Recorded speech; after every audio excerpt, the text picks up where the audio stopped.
What's up, everybody? Welcome to PlayStation Generation, episode 66, the long weekend edition. I am your master of ceremonies for this episode, Denarukin, also known as Denny. And today I'm joined with the man, the myth, the legend, the one and only, never been introduced ever, I think, on this show. I don't know. Mr. Matt, how are you?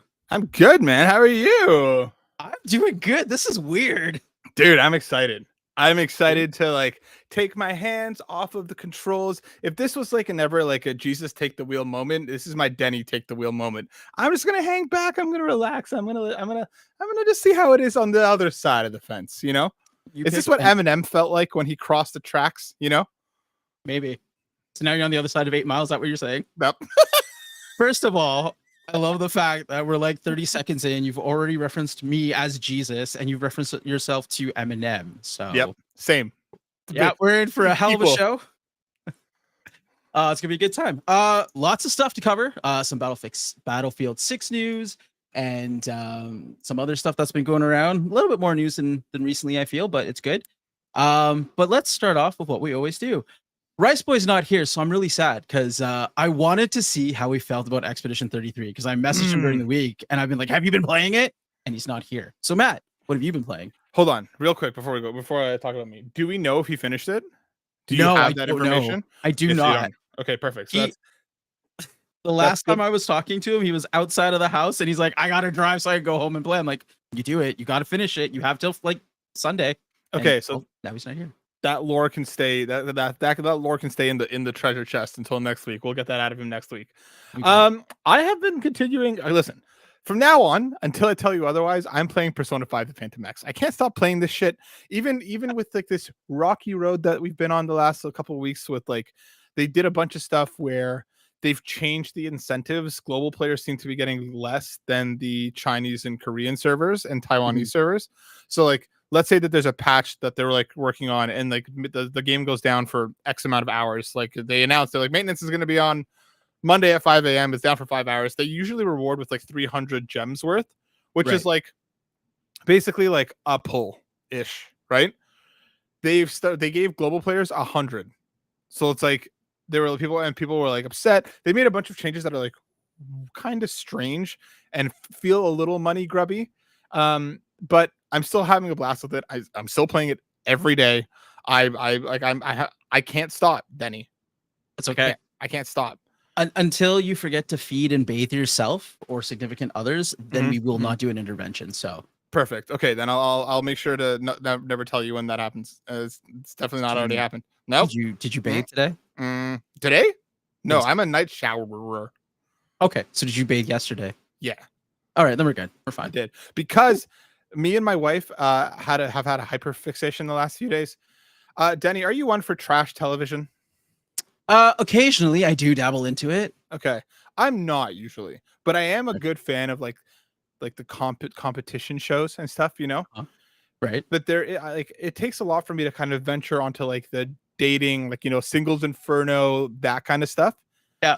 But my wife and I absolutely ripped through Better Late Than Single the last few days on Netflix. Have you seen this? No, I haven't. I love the name. This is it's a Korean dating show where they take a bunch of people who have been like single for like ever, basically, like never had any relationships. They're all like, mid to late 20s, like, the 25 to 30 range. And like, for one reason or another, they have never been in a relationship, or at least not one for any, significant period of time. And they take all these people and like Big Brother style, they throw them all into this one house and they make them, they're all there with the goal of having a date. The cool thing is that like they actually work with these people for like months leading up to this point. Like they send them to therapy. It's not like a quick, like, we're going to give them a makeover and then send them out. Like they genuinely help them try and move past like their trauma and everything before they even get to the house. And then when they do, bro, I have never laughed so hard, but at the same time, wanting to crawl out of my own skin. There were moments where I literally like fell off the couch and was like writhing on the floor. I can't handle like cringe very well or like very awkward moments. And I wanted to die on more than one occasion. But at the same time, let me tee one moment up for you that went viral real quick, because this is the one that like got me in, and I was like, all right, fine, I'll watch the show. there's this like, there's an interview with one of the women, and she's like, oh, like I'm so excited, like, they're at dinner, it's like a long table and everybody's just kind of picking their seats. She picked her seat, and the guy that she was interested in sits beside her. She's like, I'm so excited, like maybe he's down, like maybe he wants to talk. Like I've been trying to look for a way to talk to him. They're all awkward as fuck. None of them have any idea what they're doing. They have no clue how to even navigate flirting or even like entering some sort of relationship. She's like, I'm so excited, like I'm excited to talk to him. Dude sits beside her. She's stoked, right? Cut to his interview, and he was like, yeah, man, I was really hot and the fan was right there, so I decided to sit there. Like oblivious, bro. Like this guy is out to fucking lunch, man. Like just completely gone. So many great moments. If anybody's looking for like a fun new show, highly recommend it. It is a ride. It is a ride. But like genuinely like really earnest and heartfelt, and like, it still falls into that category of TV, but like I had a really good time watching it, and I'm not usually one for those shows. Well, but I'm highly recommend. glad you're enjoying that. I honestly, okay, so two thoughts. One, I honestly thought you were gonna tell me you're watching like one of the other Netflix things or Love Island or something like that. It's just the people, those people's egos. I just can't look past them.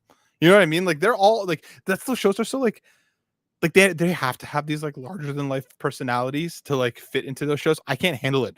These people on the show, they're my people.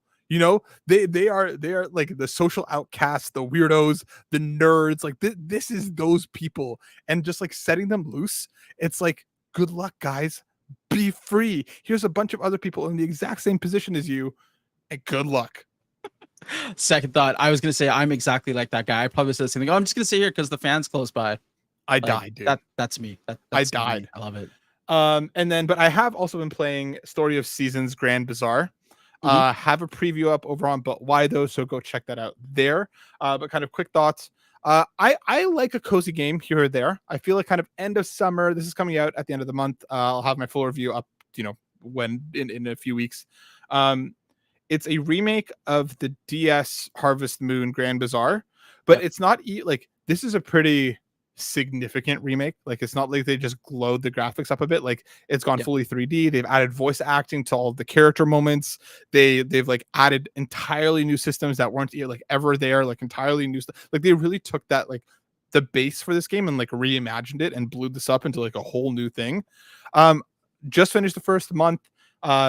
It honestly took me away from Donkey Kong for a little while. Like that's how much I was just like enjoying the flow of the day-to-day of like, all right, I'm going to go out. I'm going to go say hi to my animals. I'm going to give them some little pets. Going to collect some milk. Going to collect some eggs. All right, now I'm going to go do some, I'm going to do some planting. All right, now he has like this little glider and just freaking zip right around, pop into town, talk to some folks. And then every Saturday, there's like this massive bazaar where like you basically bring all your stuff. So, most of these cozy games, you kind of just sell your shit as you go. And like, that's it. But in this one, like there's literally like a market that takes place every Saturday that like you go and you bring all of your best stuff, and like you kind of sell your wares there to try and make money to make, to plant and do stuff for the rest of the week. So you're getting ready for the next Saturday. Really fun game flow. I'm really, really enjoying it so far in a way that like I wasn't really expecting to vibe with it this much so far. Curious to see how it continues to develop as we get into, new seasons, new events, new whatever. But so far, really having a good time with it. Go check out my full preview on But Why Though, and I'll have my full review at the end of the month. But yeah, really vibing with it. I feel like it's a good game to kind of close out summer. Head into fall, the cozy vibes, snuggle up on the couch after I'm done crawling out of my skin watching, alone Korean people, and then just, grow some plants. I like it. Cool. What about you? What have you been playing this last week? Two things. I hopped into Battlefield 2042. Nice. And it's hectic, man. I didn't play the campaign or anything. I don't even know there's a campaign. I hopped right into multi, the way to go. Multiplayer, yeah. I feel a little attacked because the first operator they gave me was brown. Like whatever, like random operator they chose for me. Like I wasn't even paying attention, and he said something with a semi-British, semi-Indian accent. I looked up. I'm like, who's this guy? My people. I am home. Not really. Did they racially profile you in a Battlefield game? That's incredible. I don't even know how. There's no camera connected to my PS5, but I digress. No, but it was fun. Lots of just a good time. Still kind of learning because I played it for a little while. but I just wanted to play some Battlefield before Battlefield 6 started to kind of take over. But awesome, Wanted to good whet times. your whistle. Yes, my whistle. And then after that, I gave up for a while and went back to playing Bravely Default because that was a game that I wanted to play after I was done Expedition. So about 8 hours into it this week. How are you liking it? I bought it like on launch and I still haven't started it. I just haven't had time. Just like you, I also bought it on launch. I actually had it pre-ordered. Same. And I got my copy a little while after launch, but I played it for like an hour. It was not bad. Playing it now, they've done a lot of improvements compared to what I remember on the DS version. Some has been taken out because obviously you can't really do like the AR stuff that you could do in the original game on the DS. I think it's just more button presses now. But all in all, it's a fun game. The one thing I will say, and this is not a knock to Square Enix or a knock to Bravely Default because it is a game of its time and it came out before. Expedition 33 has ruined me for turn-based RPGs. Especially you playing them so close together, having like just finished Expedition 33 and like kind of just started Bravely Default. It really shows, like, if you go and play Expedition 33 and you're so invested and you have to learn how to parry and you have to like know all of this stuff to actually be involved in a fight, to stack up your attacks, mash A to attack, wait 30 seconds to let everything play out, and rinse and repeat. I've actually turned down, like, I have the encounter rate at like the normal 100%, but then I got to a point because when you're in a dungeon, it kind of tells you the level of all the monsters that you're in. So say like you need to be between like level 14 and 17. Just by playing and without grinding, I've kind of already surpassed that. So like at a level 17 dungeon, I'm at like level 21. I've turned down the encounter rate to 50%. Yeah. And it's still too much. Really? Yes. Like, not in the sense that it's, oh my God, we're fighting so often. Every 3 steps you're getting an encounter. But it's kind of like, I don't want to fight these guys because I'm literally just doing the same old rinse and repeat. The challenge is gone. Even my mages can physically destroy a monster with like a turn.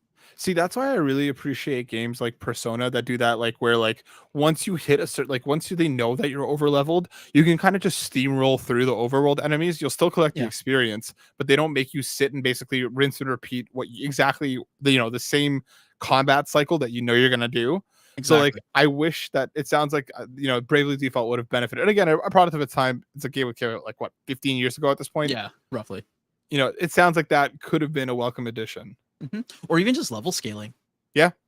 Just keeping it like keeping a challenge, because some of the bosses at least have been challenging where you can't just mash A or stack up your attacks.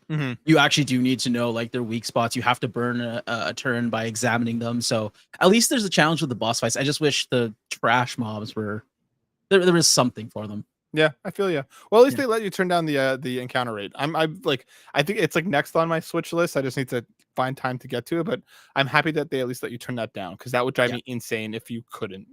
The worst part though, just a little spoiler for you. Good. There is an option to turn it down to 0, but is locked behind a mini game. So good luck. What is the mini game? I don't know. I haven't looked that far into it. Okay. But what I've seen and what I've read is there is a 0% encounter option, but it's unlocked behind a mini game. Interesting. Okay. I thought it would be like unlocked on like the easiest difficulty or something. You know what I mean? But okay. All right. Yeah. I will see. It's a mini game. It's a mini game you can access like right from the, like, you don't even have to start the main game. You can play the mini game. Okay. Gotcha. I'm curious as to what it is. If it's fun, then all right, maybe. But if it's annoying, then Fuck no. I'll have words. Yeah. I can't wait to hear what you think about it. Let's talk some news, shall we? Let's do it. All right, cool. We'll start off with something light here from the PlayStation blog. New details on PlayStation's first wireless fight stick, the Flex Strike. Like I said, it's from PlayStation blog. Right? I like it. Good name. It is a special time of year for fighting game fans and competitors gearing up for the Evolution Championship Series, also known as EVO, in Las Vegas this weekend. To kick off this exciting weekend, we're pleased to share new images and the official name for Project Defiant, now called Flex Strike Wireless Fight Stick. One, I didn't actually know that EVO was hosted or owned by Sony now. That's kind of interesting. Did you know that? That happened in the last couple years. It's a relatively recent thing that they've decided to get like really involved in the fighting community, which it's like them going all in on a fight stick like this makes sense. Yeah. But yeah, I don't know, dude. I like it's not for me. But I Yeah. have to say, like, I really like the design. I like the way that it looks. I'm not like a fighting game aficionado. I'm like one that, like, depending on the fighting game, like I'll hop in and have some Mhm. fun, like Dragon Ball stuff. Like, depending, like, I like Mortal Kombat, though I don't play like every number, like every entry. Loved Right. Injustice, Marvel Tokon, obviously cannot wait. I'll be so very in on that. PlayStation, if you want to send me a Flex Strike to let me feel it out, I'm down. But yeah, Send I him think too, it please. looks cool. Yeah, Yeah, I right. Send me agree. I to love it. Um, from what I've seen, like I'm not a big fighting game person either. Like I enjoy fighting games, but I'm not one who gets into the technical and starts doing all the frame counting and all that stuff. Um, mm, but like I mean, it looks like a great fight stick. I love the fact that they're mechanical buttons. I love this whole having different types of gates that you can do. So whether you want just a proper square on your fight stick or you want like that octagon pattern, I think it's really really cool. I think they've done a lot, and for a first fight stick from Sony, I hope it does well because I think they put a lot of thought into it. Um, and it kind of goes to I show think it. my And biggest question. Go yep. ahead. No, I was just gonna say, I think my biggest I'm question. just, yep. Go. I'm Sorry, I was lagging just, here, I think, because of the video. But go on. okay. I was gonna say my only thing is I'm waiting to see more news because I think the thing that's gonna make or break this is gonna be the price tag. I think that's a very salient point. I'm kind of curious about like the ergonomics of it. I Mhm. feel like just a very kind of flat thing here. I don't know if that's standard, or I don't know if, like, and again, like, it's on a slant. I don't know if that's like will feel good on the hand or not. Like, I'm curious to see how it actually like feels. But I Yeah. think you're kind of spot on. I think it's going to ultimately depend on the price, because like I don't know Mhm. what, like I don't know what a standard like fight like a standard, I don't know if this would consider this premium or not, but like a standard fight stick would go for. Like, I mean, coming with the backpack and stuff here. I think there's a lot of cool stuff here. What do you think the price is going to come in at? Let's So, just go with USD for so from what I remember, the last fight stick that I actually got very very hyped for was the Street Fighter 4 fight sticks that came out by I think Hori or Mad Cats back in when Street Fighter 4 came out. okay. And they had two. They had a regular edition, and then they had a tournament edition. And the tournament edition is a lot similar to kind of the Flex Strike. Okay. Better quality parts, a little bit more feature. That stick was about $300, and the regular fight stick was about 149. Oh dang. Okay. Yeah. Now keep in mind, obviously, this was during the PS3 and the Xbox 360 times. Mm-hmm. I wouldn't be surprised if this was as expensive as what's it, the DualSense Edge, the Pro controller. Yeah. I think it'd be around the same price as that. So what is that, like 249 US right now? I think that is right. DualSense Edge USD. Let me check. It is 269 Canadian. Oh, So it interesting. seems like it's like 199 ish USD. Okay. I was gonna say I think 199 USD makes sense to me. I think if you start going too far north on what is a niche item, Mhm. I think, like, you're really gonna, because I would imagine that for a lot of like the fighting game community, they probably have like their fight stick. Like I don't know if you like, I have different controllers, but I have different controllers because I like the looks of them. I Yeah. don't know if there's any. I don't know if that carries over to like fight sticks. Like, do people Oh, own oh multiple? yeah. Do they? Okay. Oh yeah, yeah. Like some people will get like the what's the one by Razor, the Kitsune, which is all mechanical switches and no fight stick itself, but Okay. it's laid out on a flat one. Some people still carry like their old like yeah, everyone has whatever feels good for them, right? So there's a Mhm. lot that are out there. So Sony is entering, yes, they're entering a niche market, but they're also entering a market where there's already a lot of established manufacturers for fight sticks. Do you think that works for them or against them? Is this like a new player on the block, an exciting thing from somebody that's doing something different, or is this like a why bother? I think it's a little bit of both because they kind of have the media machine behind them. Like they've already advertised that they're gonna or announced that they're gonna debut this thing at Evo, Mhm.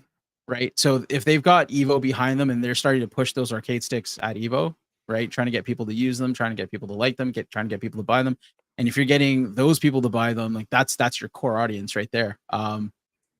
So I think it works a little bit for them, and I think it works a little bit against them because also at the same time, people don't like change. So what's gonna make me spend, like, you got to do something really, really good. Like, this needs to be the best fight stick ever. If I've already invested $300-400 onto one, to Mhm. make me spend more money on a second fight stick. Here's what I'll say, and something that would make my eat my words very quickly in a way that, like, just like the PS5 Pro, I was a naysayer until I wasn't. If there's like a Marvel Tokon version of this, like a special edition that has like, you know, a special edition Marvel one that has like characters on it and stuff. Because again, Marvel Tokon coming, it's a PlayStation Studios collaboration. They keep Mhm. using it in their footage when they're talking about the fight strike.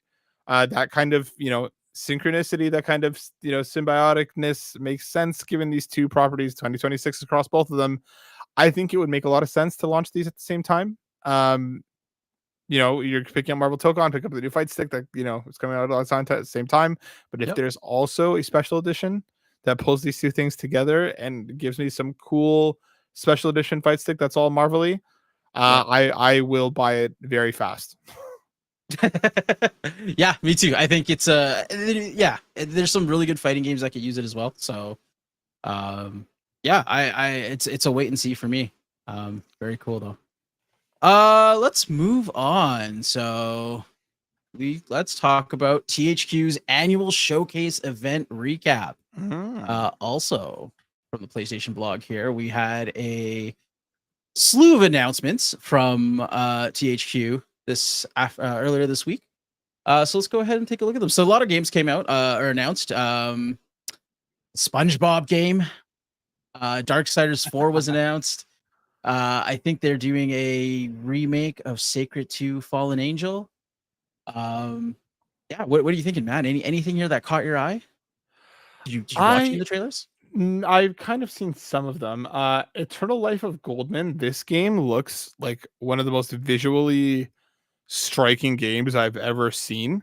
Yeah. I saw a lot of people being like, "I'm in on this as a platformer," surprisingly because of the narrative. Mhm. Just like everything that's doing with this, it's giving me Cuphead vibes esque in terms of like the animation style and the way that it looks. I'm very, very curious about this because this is that kind of like indie shit that like speaks straight to my soul. Yeah. Um, I don't know about the rest of the stuff. Like, I've never really played any Gothic, like, as like being like a very classic RPG franchise. Like, Mhm. it's a maybe for me. I haven't played a SpongeBob game in a hot minute. Not gonna lie, if this one comes out and it's good, I might be more kind of interested in checking it out. Yeah. And Darksiders is a series that I've never played, Yeah. but I've always been curious about. So I played the first two. Okay. And I really remember Darksiders 1 being more like classic God of War esque in terms of gameplay. Okay. Kind of so that was really fun. Darksiders 2 was similar. I didn't play 3 or Genesis, but I heard Genesis was different in terms of at least visual as well, because they did like a top down type 5. But there's not a lot on Darksiders 4 right now. They just kind of did a bit of a reveal trailer after announcing it last year.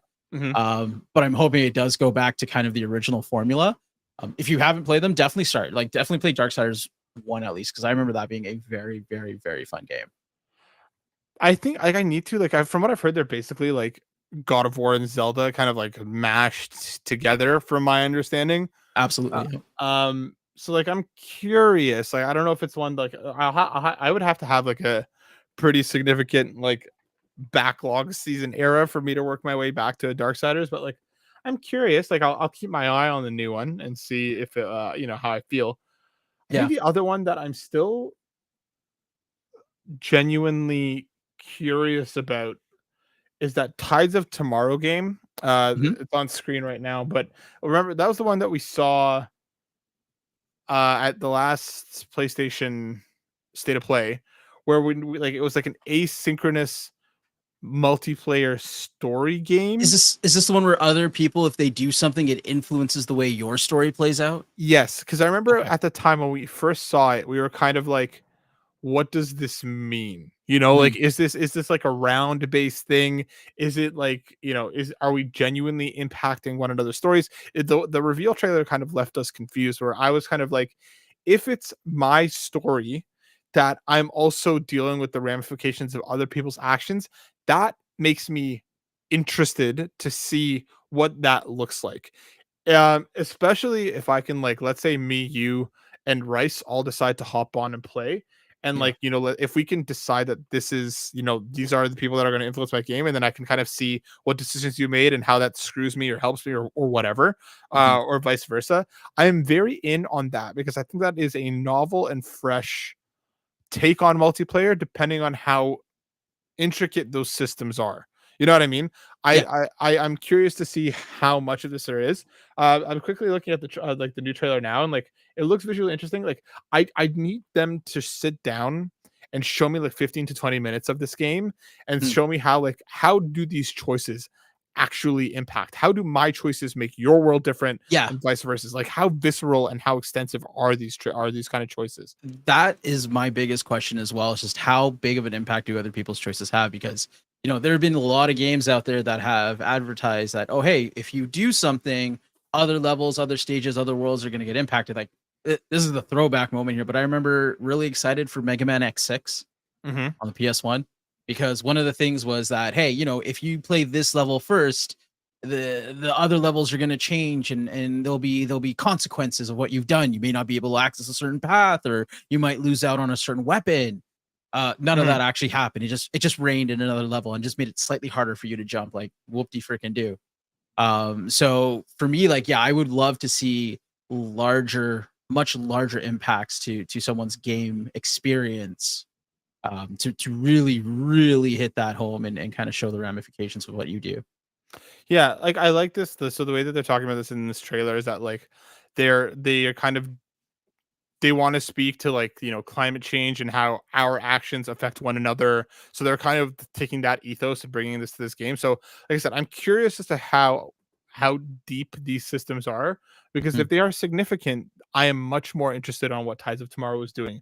If this is all very like surface level, then it's really going to come down to the story, like the strength of their narrative and whatever. Because it's like one thing that they keep showing in this trailer is like you're going to rob X, you're going to steal a diamond from whoever, and you get there and it's already gone. Okay, so what does that do for me in my Yeah. story? Is that area closed off for me? Is there a plan B that takes it now that the player who stole a diamond never sees? Because you know what I mean? Like how extensive are these systems? I think that's what I'm kind of waiting to see on this. I think otherwise, I'm not really big I'm not really a big light Little Nightmares person. Mm-mm. Reanimal like looks cool, but I need to see more of it. Um, Wreckfest, I've never really been into this franchise. Titan Quest, similarly. Um, they mentioned Burnout with this Yes. new recreation thing. Recreation, that I Yeah. want to see because it does look like Burnout. It looks like Burnout. See, I'm not like a massive racing player, but I played the crap out of that series growing up. Yeah. I was Burnout obsessed. Revenge was the best. Burnout Revenge, dude, like Burnout 2, like so Yep. many of these were just so good. Mhm. Um, so I'm curious as to how Burnout it is. Yeah. But I don't know. What about you? How did you feel about what we saw? Um, yeah, I have the same kind of thoughts that you do. I'm actually excited for Recreation. Like, I'm hoping it's kind of the spiritual successor to Burnout because we haven't had a good arcade racing style game of that nature in a long time. Mhm. Um, I had an interesting kind of feeling after I saw everything that came out. And I don't know how you feel about this, but do you feel like we're getting way too many remakes and remasters right now? I feel like we've kind of spoken about this generation kind of being the generation of the remake or the remaster, kind of falling squarely at the beginning on the backs of COVID, followed by a number of bad decisions and Yeah. and poor games across the entire spectrum. Though this isn't a PlayStation specific problem, Oh um, yeah. but I feel like even like I feel like in Hollywood and stuff, we're in this era where like everything old is new again, Mhm. and like people are making plays based on nostalgia and hoping that A, the nostalgia brings in the crowd that was fans once, and B, that buzz brings in new people. Right? I feel like it's kind of this like double-edged sword where yeah, we seem to be getting a lot of old stuff. That's exciting if it's done in a way that feels new and isn't Mhm. just here is that game again. It With a new is coat of paint. Exactly, but it is also, would I rather like new IP, new risks? Yes, but from everything that we've seen over the last couple of years in this industry, and how whether you make a good game, a bad game, or something in between, you're constantly at odds with a layoff. Seemingly, these Yep. studios close for making a good game, the studios close for making a bad game. So I understand, especially with THQ Nordic, with like their hectic ass history the last couple of years. Mhm. Um, all that Saudi money that didn't end up coming through. I think that was THQ Nordic, if I remember Might have correctly. been. Yeah. Um, I don't know. I'm not surprised that this is where we're at. I'm hoping that I'm hoping there is a level out that will kind of reset towards the end of this generation, and as we inevitably head into the next one, that we start seeing some new again, not just here's the thing that again. Yeah. I don't know. What do you think? No, I agree. I feel like I'm a little remaked and remastered out. Mhm. Anytime I see a showcase, unless it's a game that hasn't been remade or remastered or released in a long time. So, for example, like Final Fantasy Tactics hasn't ever been remade or has been Mhm. remade, but was kind of not as readily available to everyone. But uh, for example, seeing Sacred 2 come out, and I was like, this game just came out not too long ago. I looked it up; it was 2008. So, I mean, it could be due, I guess, right? Yeah, And the same thing with the Gothic 1 remake. I think you said it best. Like they're buying on nostalgia, and everyone's just trying to do what's old is now new. And but no, I think having something new and something fresh, like we've seen it work before, but industry I and businesses have changed, I suppose. I just find it interesting, the choices for some of these IPs. And maybe this is ignorance on my behalf of like, not being as familiar with it when it was in its supposed heyday. But like even stuff like Titan Quest, like Gothic, like these to me feel like niche IP, like the System Shock remakes that just came out. Right. I didn't see anybody talking about them, you know? Like it No. was one of those things where it's like I can imagine if you're plugged in and a big fan of these old IPs, like they resonate with you. And again, maybe I'm speaking from a position of like, yeah, if they gave me Jack and Daxter tomorrow, yeah, maybe I would be hyped. But with the next person, maybe this is Yeah. just the the era of the remakes coming from that time, especially from THQ Nordic. Mhm. Um, but like, were these ever big enough to really warrant a return to the well? You know, Yeah. I don't I know. I don't know. I mean, I did a quick wiki look. Uh the game like Sacred 2, for example, surpassed 750,000 units, but that's the last number I see. Yeah, And the ratings, like if you even them out, it's kind of like a 70% positive score. So it's like, is that's this what I really a mean. game you want to spend your time to remaster? Right, and that's what I mean. Like, and again, there's no hate to the game. Like, again, like I'm sure there's a lot of people who really love each and every one of the series and have a lot of love for what they used for these games were to them at that point in time. But like, is this going to bring in a new audience? If what they're only banking on is to to resell the copies of this game to people who already have it, and then hopefully a few more, if that is their aim, that's great. But if they're banking on these games being huge financial successes, like, do they got that sauce? I don't know. Mm, I don't know. yeah. I mean, if I was interested in 2008, I probably won't be interested in 2025 to play it. So Yeah. that's the way I look at it. It'd have to do something like truly spectacular. And here I am, I was just talking about Story of the Seasons. Like that game wasn't on my We're both radar. playing remakes. Yeah, that game wasn't on my radar then. It's on my radar now. Yeah. It's and again, like at least it's not just here it is again. They've genuinely like added on entire new systems and and redone a lot of the stuff in a way that it just wasn't in the original game. So like Mhm. I don't know. I feel like the cozy game market is a lot bigger than something for like a gothic, But again, like Yeah. I would love to be wrong. I'd love for this game to come out, sell 5 million copies in a month, and people resonate with it and love it. That'd be great. I have no problem being wrong. I hope it Good. does. Yeah. Will it? We'll I see. hope we're both wrong Yeah. because we need more good games. Yep. Yeah. Speaking about good games, Horizon, that's a good game, right? Yeah. Yeah. If you were to make a game, you'd copy Horizon, right? Immediately, especially if I was Yeah. Tencent. Oh, absolutely. Well, don't do it because Sony is suing Tencent, claiming its Light of Motorum game is I'm gonna say slavish clone of its Horizon series. Apparently, Sony has filed a lawsuit against Tencent, as initially reported by Reuters, alleging copyright and trademark infringement and claiming that the game is so close to Horizon Zero Dawn and Horizon Forbidden West that players could be confused into thinking it's part of the same story.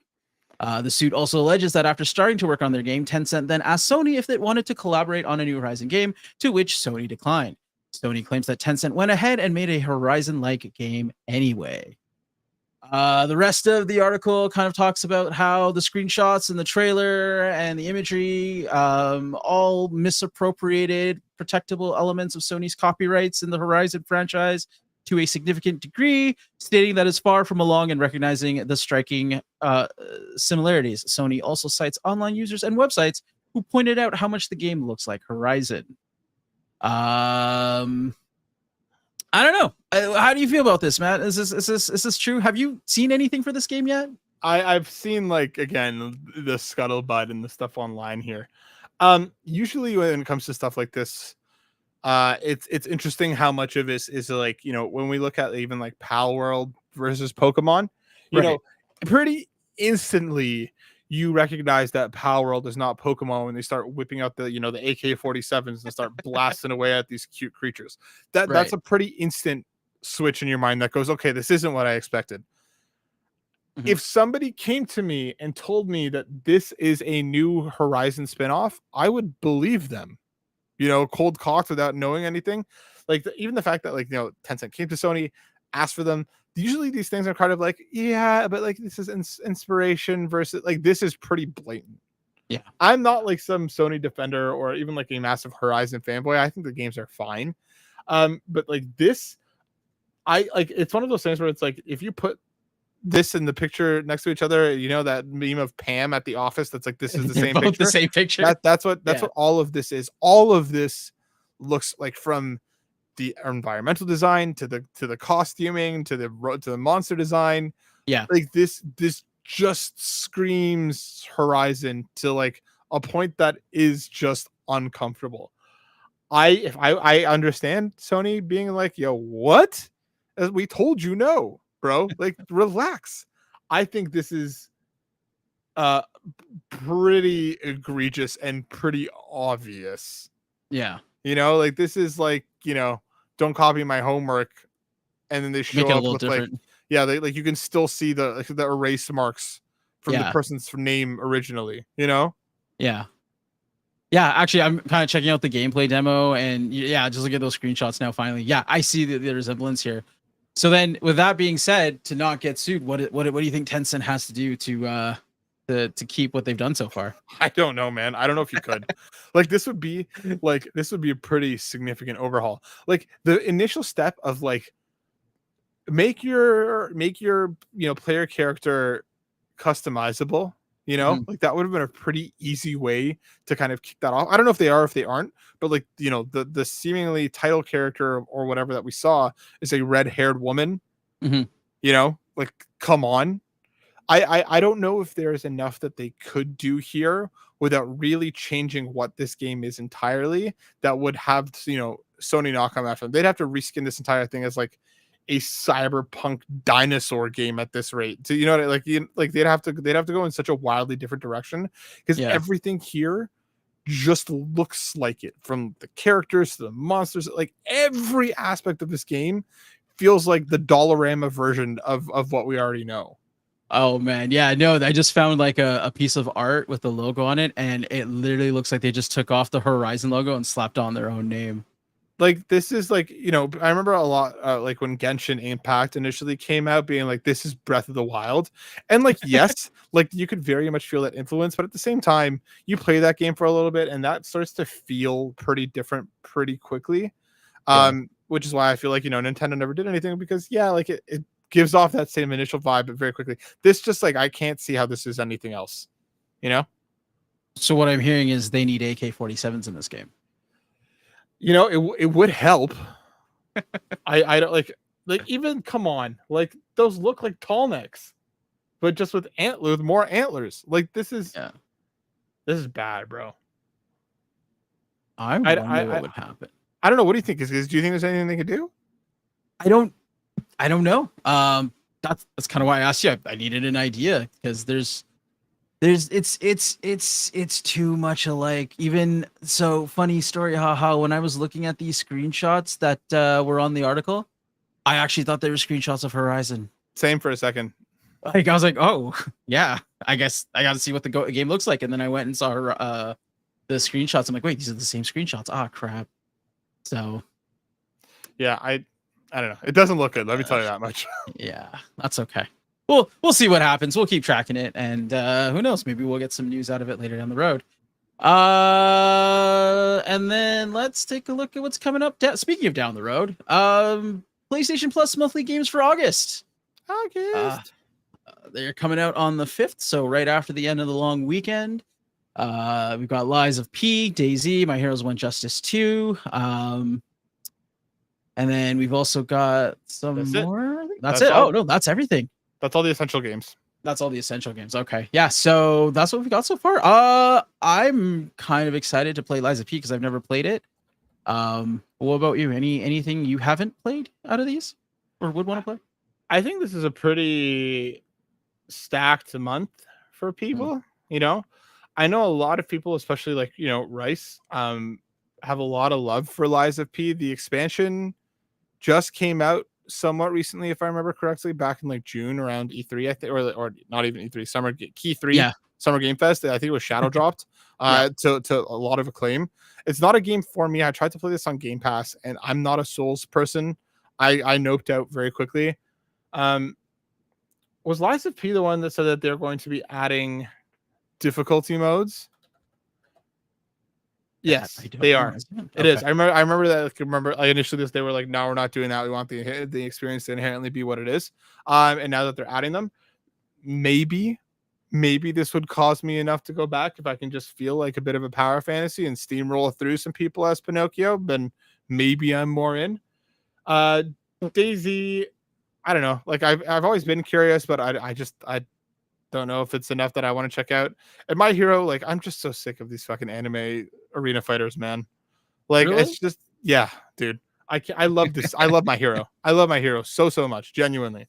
I don't want to play another arena fighter from them. Like, it's cool for the people who are into it, but yeah, I think it's a solid month. I think Lies of P is a pretty good headliner, and I think the other two will find an audience. I don't know. What about you? Just Lies of P for me. I'll give it a try. I just took a quick peek. Apparently, the difficulty mode is in the DLC. Oh, you get the option to add or to change your difficulty mode if you have the DLC. I don't remember if it's a paid DLC or if it's free DLC. I'm assuming it's paid. But yeah, I'll give it a try. Will I play it for very long? I don't know. I have other games in my backlog that I need to finish, so it'll just add it to the library, and if I've got a free moment, yeah, I'll pick it up and play it. So it seems like the difficulty, so the expansion did have a difficulty thing first, but they are, I can't remember, I can't find if they have added or will add, but there will be a free update for the base game that brings in the difficulty modes as well. Okay, well then that'll be fun. Yeah, just run through the game and be a badass. I approve of that. Speaking about badass, and our final topic of the night, Battlefield 6. Did you check out any of the trailers? No, I did. Yes, this game is released. Oh, I'm so ready for this. Battlefield 6 is a spiritual successor to Battlefield 3 and 4, Vince Zampella says, and this game is to be released on October 10th. Oh my god, I am so hyped for this game right now. It seems like Battlefield is a 2-decade-old franchise with some of the biggest and most iconic games. Zampella said, when Battlefield hits and does things right, it goes bonkers. He added, being the spiritual successor to Battlefield 3 and 4 is how we look at it. What would the next spiritual successor kind of look like? And that's where we started. We have people who have been on Battlefield since the beginning, and that we have a lot of new studios, a lot of new blood to come in and look at it in a different way. It's important, and those Battlefield fans, they know the core DNA has to be there. We have to get those large-scale maps right. I think that is a great sentiment because 3 and 4 were fantastic games. And the trailer that really got me the most hype was the multiplayer trailer.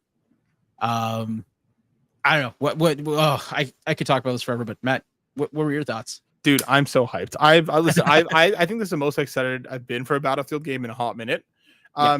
I love the series. I've loved the series since like I remember going to like a computer camp as a kid and playing 1942 LAN party style with like a bunch of the other people there. And like I've been in love ever since. I play pretty much every Battlefield as it happens. Mm-hmm. Battlefield 6, like everything that I'm seeing, from the destructibility to the weapons to the maps, like seeing some maps set in America, like these tight city quarters, like all of this is what I want to see, along with some of the bigger open maps.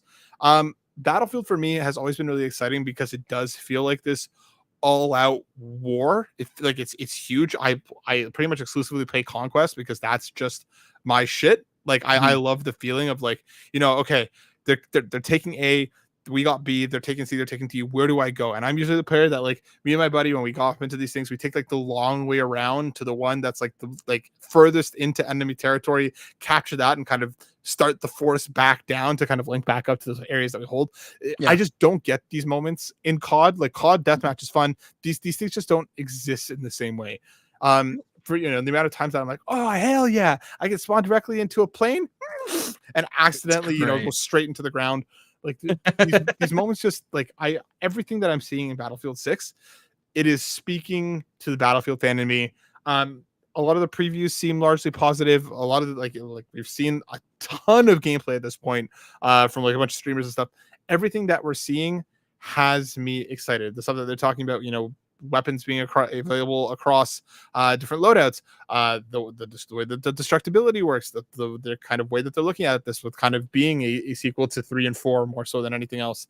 All of this is exactly what I want from Battlefield in the year 2025.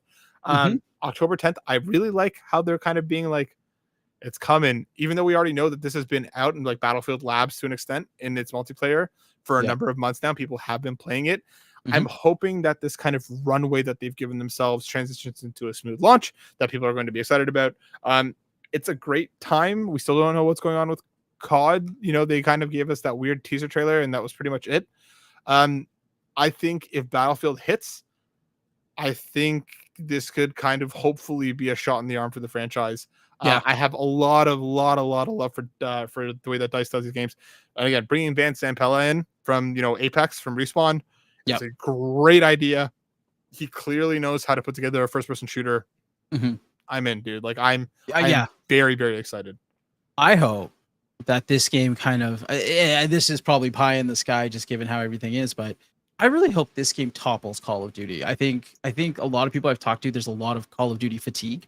And I think they really relied on what I'm going to call gimmicks, and which kind of like, there's another article I saw that there's a design director. He was like, "Oh, we don't need Nicki Minaj in our game or anything like that." So, that makes sense to me, because I think it'd be weird to see characters of other games and shows like, don't do what Fortnite did and bring in Dragon Ball Z. Don't do what Call of Duty did and do Jay and Silent Bob, right? Like have the skins that you download make sense in the game, and just keep your DNA. And I think this could be the game. I'd want this to be the game that basically shows like what a real fun shooter could be.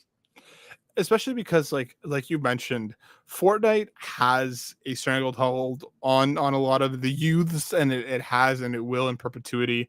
Their kind of massive crossover sandbox works for them. Call of Duty tried to kind of bite off part of that market, and like every time the last one I played was a lot of, not the last I think it was the last Black Ops I played a bunch of. And every time I turned a corner and had like Nicki Minaj running at me, it like I laughed, and not in like a not in like a purposeful way. Like it just took me out of the experience, right? Because like you're running around in like a hot pink, like you just see a strand of like hot pink air, like I'm just like, what is going on? What is this? Go defend your crappy brother. Like, what are you doing in Call of Duty?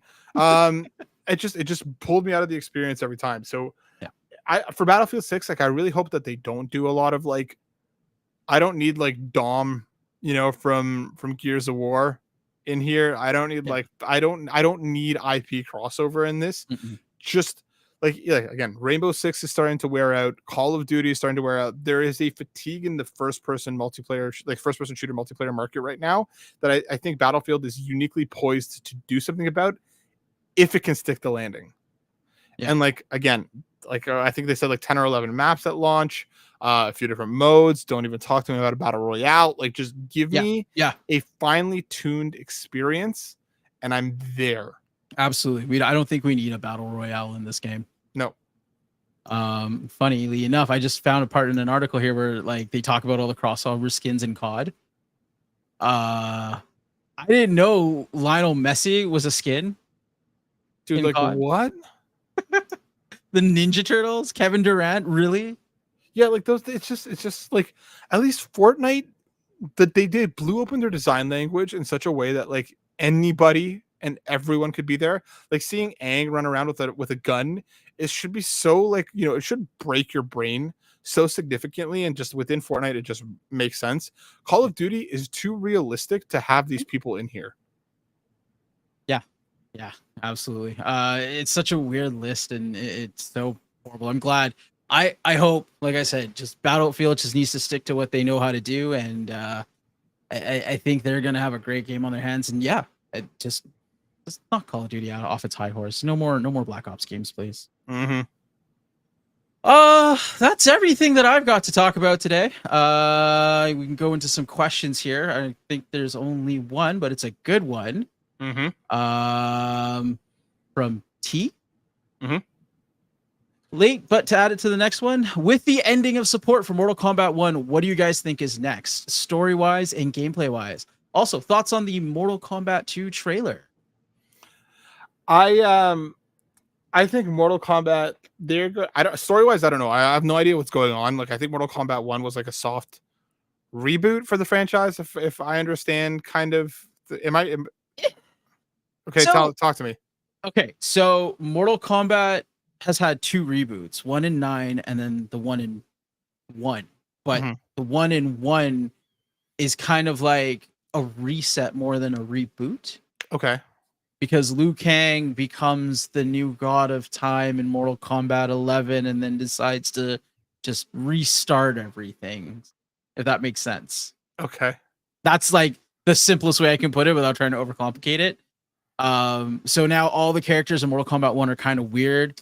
Like Raiden and Kung Lao are buddy and they're farmers, and like Scorpion and Sub-Zero are brothers for the Lin Kuei clan. So I don't know where it goes from here story-wise. It is interesting. Yeah, story-wise, I have absolutely no idea. Gameplay-wise, like I don't know how much more that they could do to kind of differentiate themselves. They kind of have that hold on, the ultra gory, ultra bloody, massive fatalities. I don't really know what more they could do to differentiate themselves at this point. I feel like every major fighting game has like their vibe, and the next entry of the series is always kind of doing more of that. I don't know what they could do more than what they're already doing. I think I think NetherRealm as a whole probably won't put out a new Mortal Kombat game for a while. You think so? I think what they're going to do is probably do another Injustice game. Sign me up. That way they can give themselves time to kind of, because the way I've seen it is like whatever they do in the Mortal Kombat game, the subsequent Injustice game kind of follows with that. Uses the same engine, uses the same mechanics, kind of has the same feel. So, they did Mortal Kombat 11 and then they did Mortal Kombat 1. I don't think Injustice 2 came in between that. So I think it's time that they do an Injustice game, do Injustice 3, buy themselves some time to work on a new Mortal Kombat game and maybe find what it is that they want to add or how they want to progress moving forward. So you're right. So Injustice came out in 2017. Mm-hmm. Mortal Kombat 11 came out in 2019, and then in 2023 we got Mortal Kombat 1.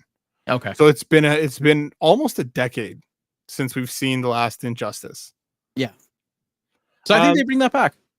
I think you're right. Yeah, I'd be stoked on a new Injustice more than I would be a new Mortal Kombat at this rate. But thoughts on the trailer? I liked the first Mortal Kombat.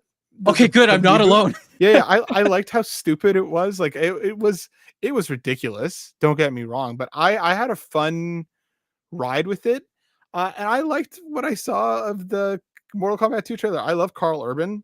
Like everything that they're doing here for me, like I'm in for the ride. Mhm.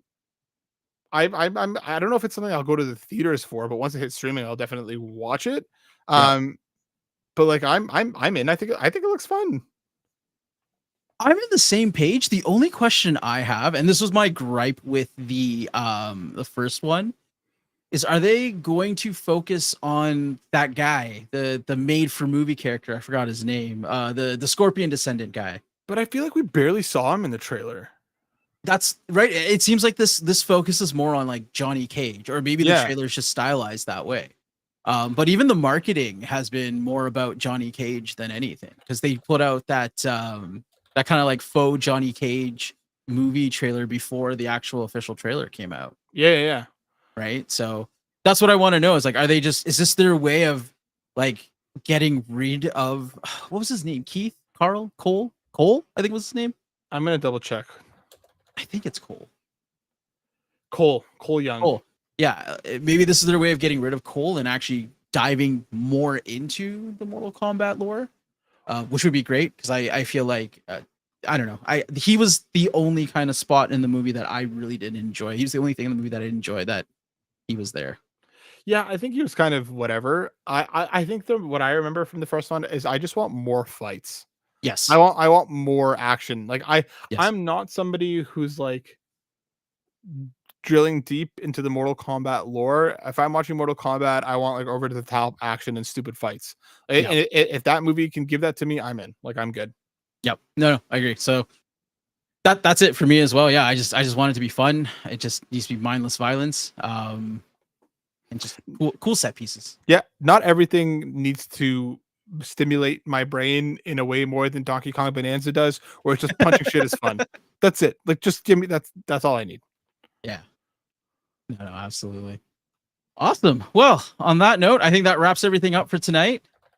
Matt, I get to ask you, where can people find you? Hell yeah, Denny. People can find me here at Console Creatures each and every week. And of course, they can find my words at the site and at But Why Though as well. And I got to shout you out, Denny. First time hosting. Very proud of you. You rocked it. We'll have Rice leading the show next week. I wanted to give these wonderful folks an opportunity to lead the way and then continue to do so in the future. So well done, Denny. I'm nicely done. Proud of you.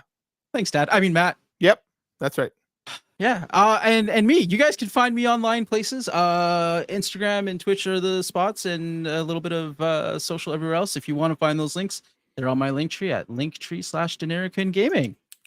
Awesome, guys. Thanks so much for watching and listening. We'll be back here next week, same time, same place, and all that fun stuff. So until then, stay happy, stay safe, and keep gaming. Stay safe, everybody. Peace. Stay